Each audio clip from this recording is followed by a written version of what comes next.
On entend souvent parler de la pyramide des besoins de Maslow. Manger, dormir, aimer, se réaliser. Ça a l'air simple. Mais est-ce que cela marche vraiment comme ça? Dans cette vidéo, je vous propose d'en explorer deux lectures.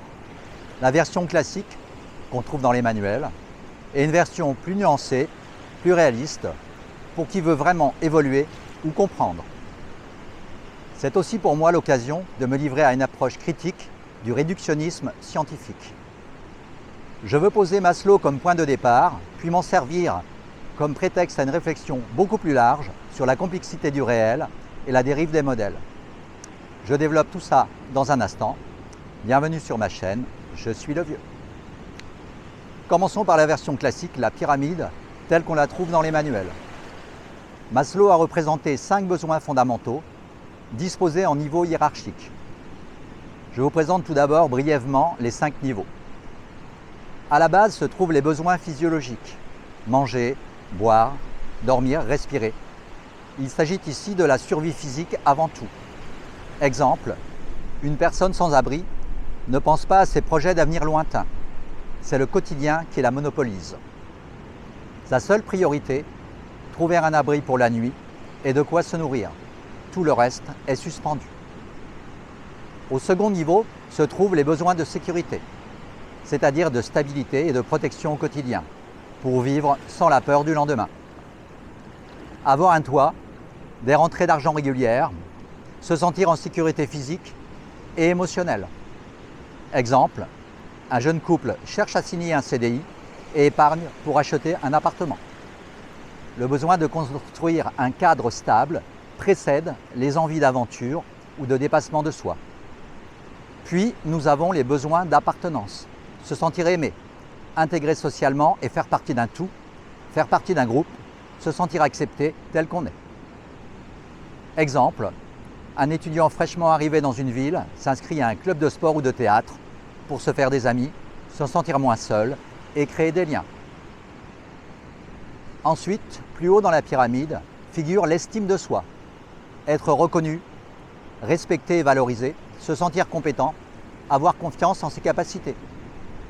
Exemple, une employée, suite à une formation, passe un concours interne. Ce qu'elle cherche au fond, ce n'est pas juste un meilleur poste, c'est aussi la reconnaissance de son travail et de sa valeur. Enfin, tout en haut, l'accomplissement, la réalisation de son potentiel unique.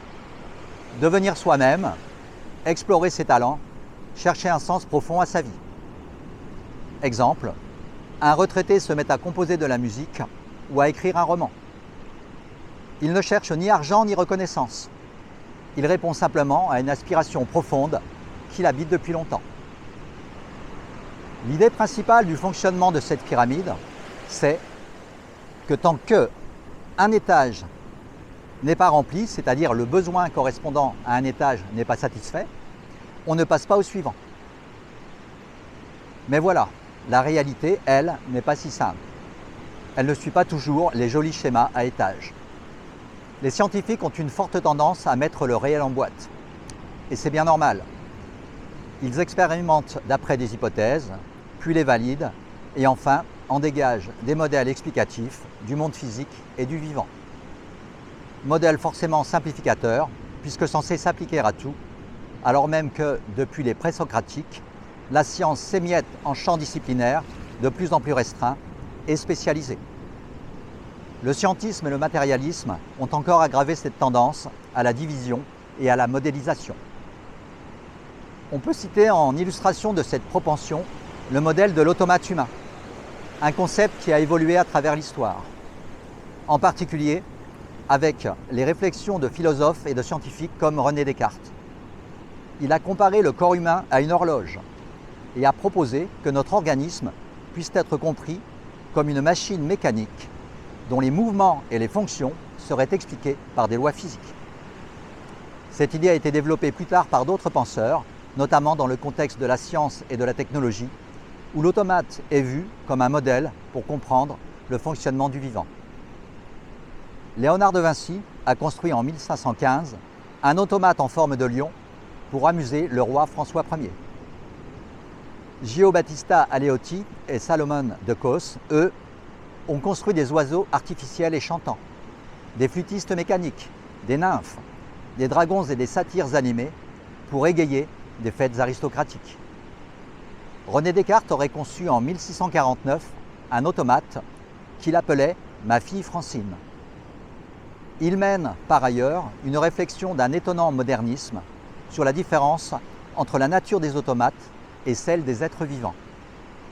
Pour lui, les animaux ne se distinguent pas fondamentalement des machines, mais ils tracent une frontière claire avec les hommes, seuls dotés, pour lui, de raison et de langage véritable.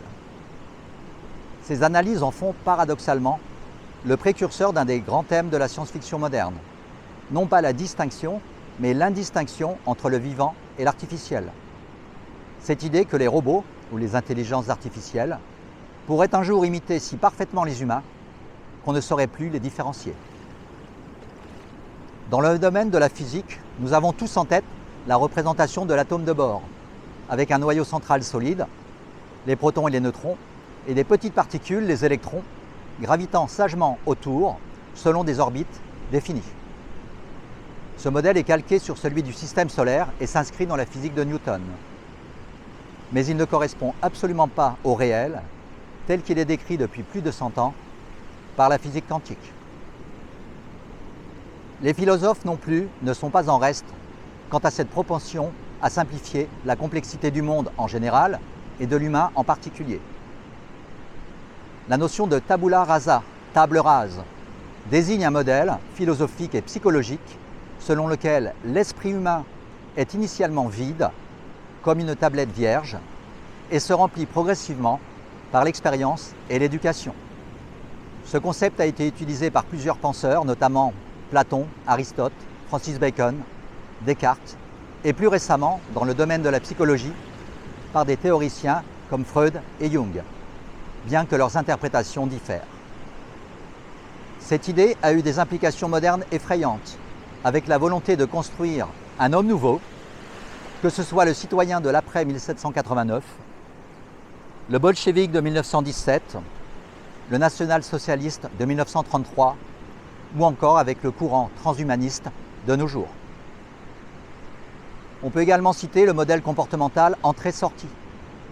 Cette approche est utilisée pour expliquer le comportement humain en se concentrant sur les stimuli externes, les entrées, et les réponses observables, les sorties, sans nécessairement prendre en compte les processus internes, comme les pensées ou les émotions. Ce modèle s'inscrit dans le cadre du comportementalisme, une école de pensée en psychologie qui a été fortement développée par des auteurs comme Skinner.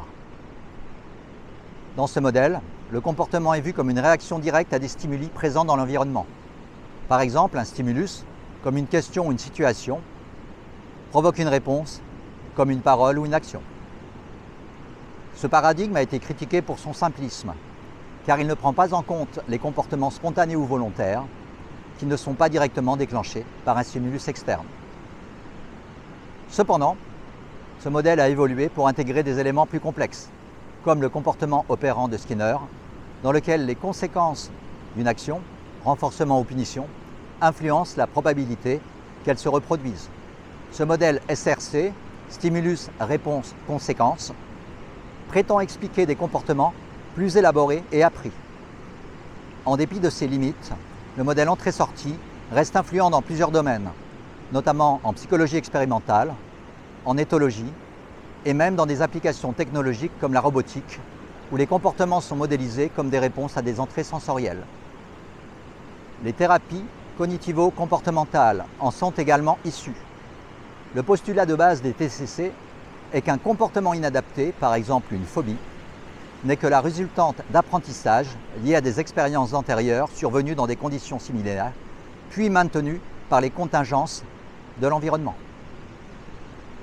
La thérapie visera donc, par un nouvel apprentissage, à remplacer le comportement inadapté par un comportement plus adapté. Cette baguette magique fait l'économie d'un travail sérieux sur les causes profondes et sur soi-même.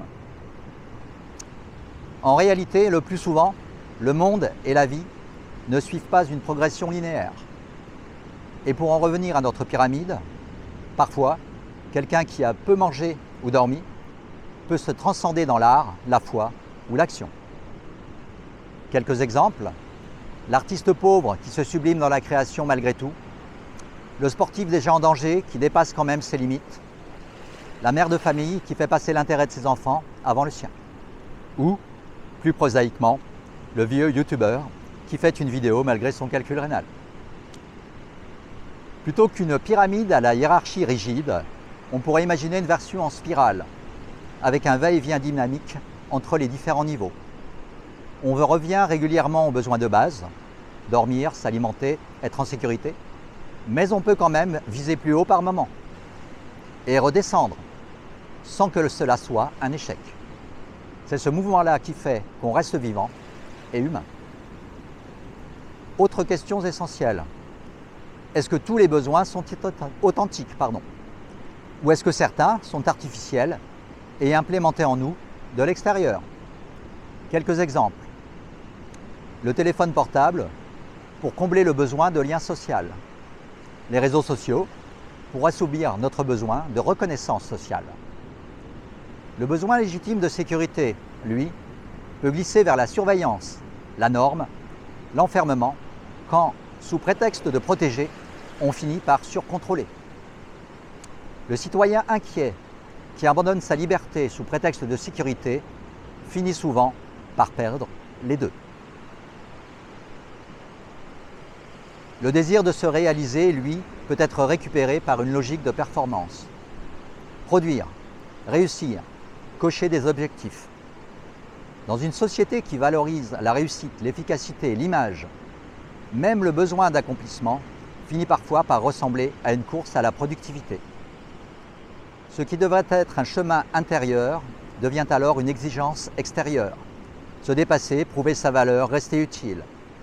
Comme si se réaliser signifiait forcément produire plus. En conclusion, ce que Maslow nous rappelle, c'est que nous sommes des êtres de besoin. Mais ce que la vie nous enseigne, c'est qu'on peut s'en distancier dans une certaine mesure. Pas pour les fuir, mais pour les habiter différemment. La vraie pyramide, elle n'est pas à gravir, elle est à incarner. Parfois, la véritable réalisation de soi, c'est de revenir simplement au souffle de vie, à l'élan vital, à la présence au monde et à soi-même, à ce que nous sommes dans toutes nos composantes, simultanément, de façon unifiée. Dans le monde, et en même temps partie indivisible de ce monde, qui est lui-même un tout nous englobant. Voilà ce que je voulais partager avec vous. Je développerai ces concepts d'unifier et de diviser dans une prochaine vidéo. Je vous dis à bientôt. Portez-vous bien. Ciao.